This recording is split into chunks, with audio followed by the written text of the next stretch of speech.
for having me. I'm the last English-speaking option of the day, so I appreciate you being willing to have this in English because I don't speak German at all. And I'm here not really at all to talk about open source compliance, as you said, but I really wanted to talk about something that's actually very related to your use of open source, and that is about how you make decisions about what you use. And I'm happy to have followed Guy before me here, because he just talked about lots of things that he said was a good idea that you should use. And I trust him because he seems like a smart guy. And you probably do too, because he seemed credible as well. But who do you trust in the world of open source, and how do you make decisions over what you should use?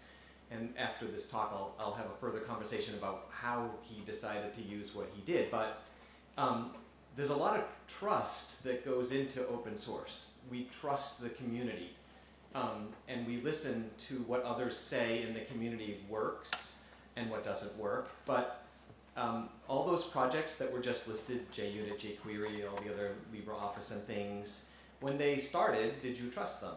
And when did you start trusting them? And when did they become products that we should start to think about as open source that we should consider using as we move forward?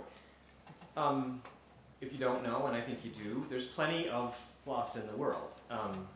There are open source repositories, many of which are listed here, and this is not all of them. And there are a tremendous amount of open source projects in the world. One of the things that we get to do at Black Duck as part of our business is we track all the open source in the world. And when I say all of it, there's a lot to track here.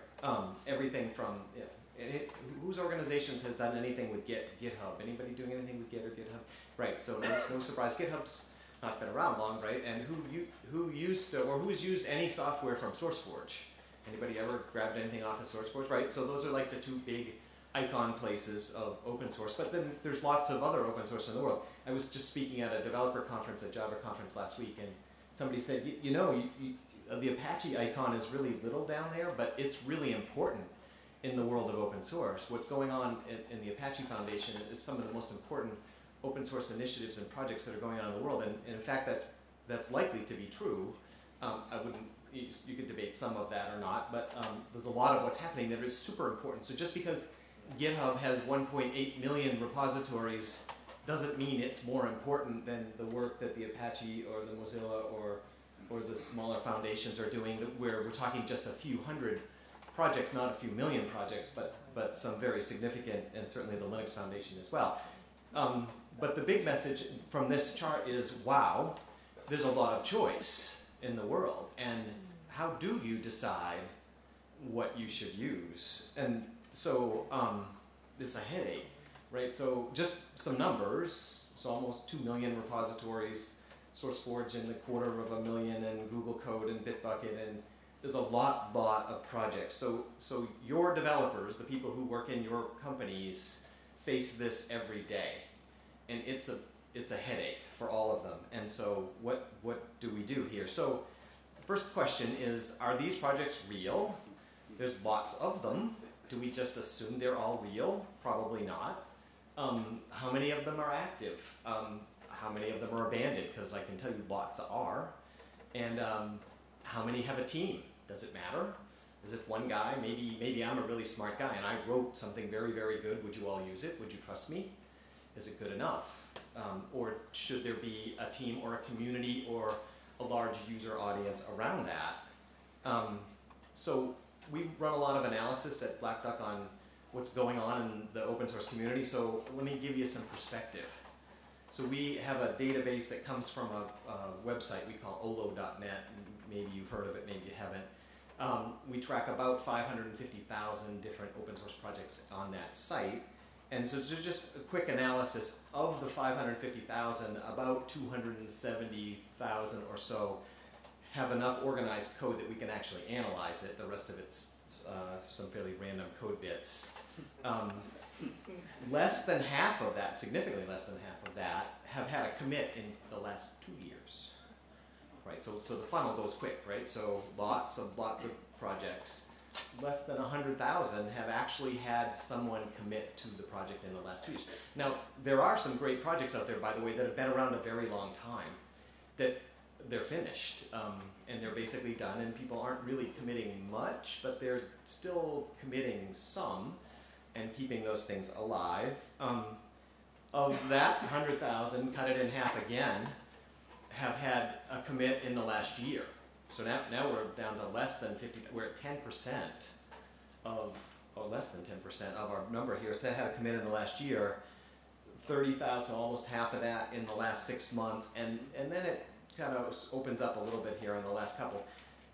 But you can see what's happening here is that in fact of this mass audience of good ideas and good software developers who want to share, they're narrowing down the audience to the extent that there's in the range of approximately 17% of all the projects have had a commit in the last year. And so here's that same data just plotted so it's a little easier to see here. And you can see how quickly it sort of drops off as the numbers, just perspective on the chart. This is sort of the number of days since the last commit on the left-hand side. But it's about 17% have had a commit in the last year or so.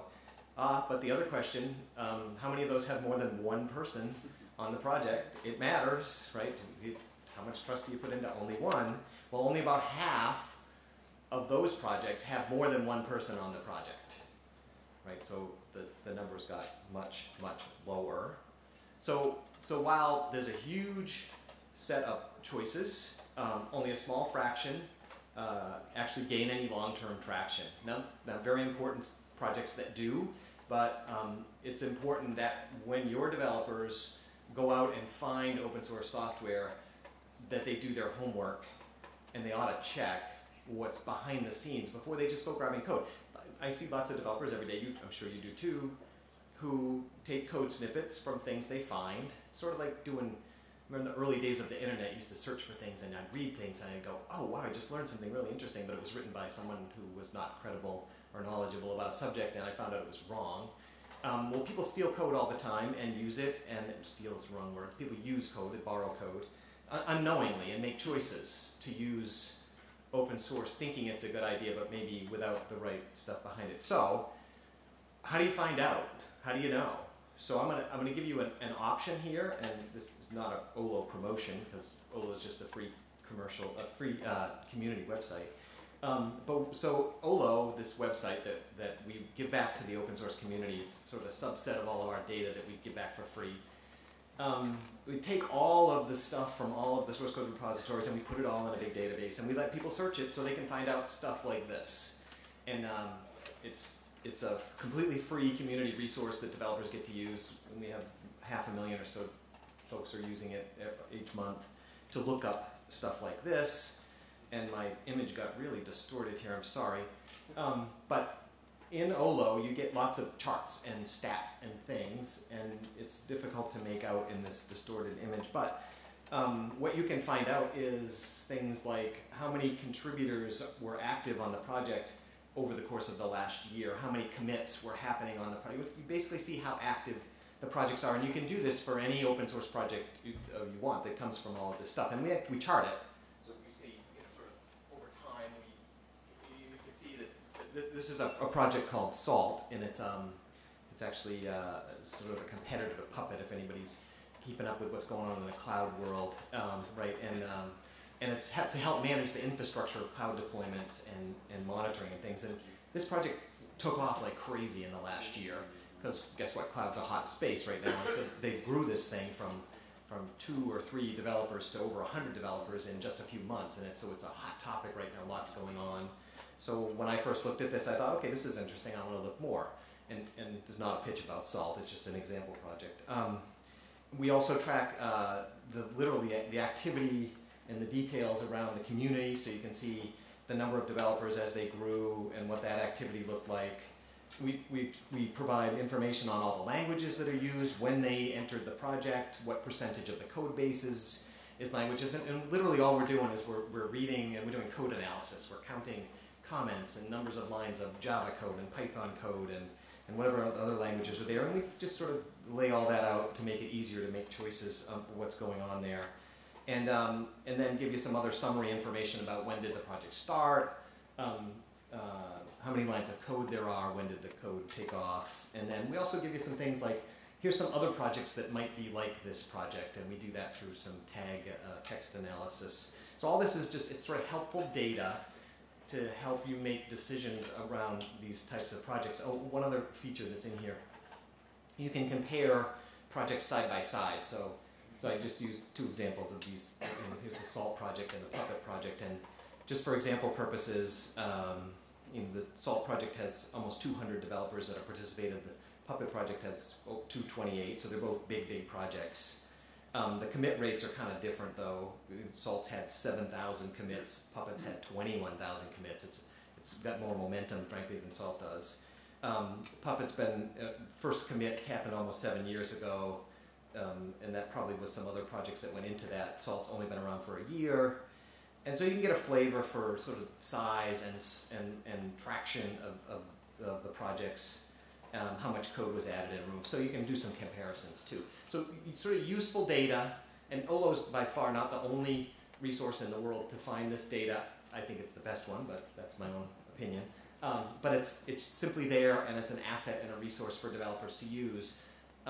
Making data-driven decisions about your open source is important. Your alternative choice is to listen to people you trust.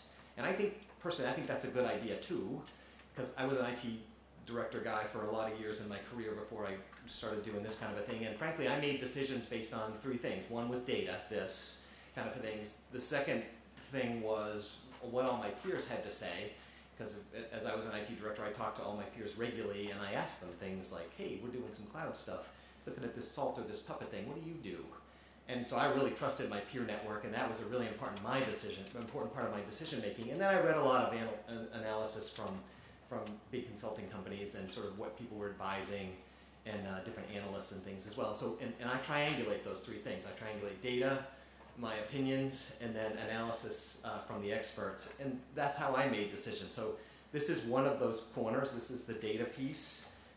It's there, it's free, it's a simple asset. Use it as you will, and I hope you make good decisions about your open source. Thanks.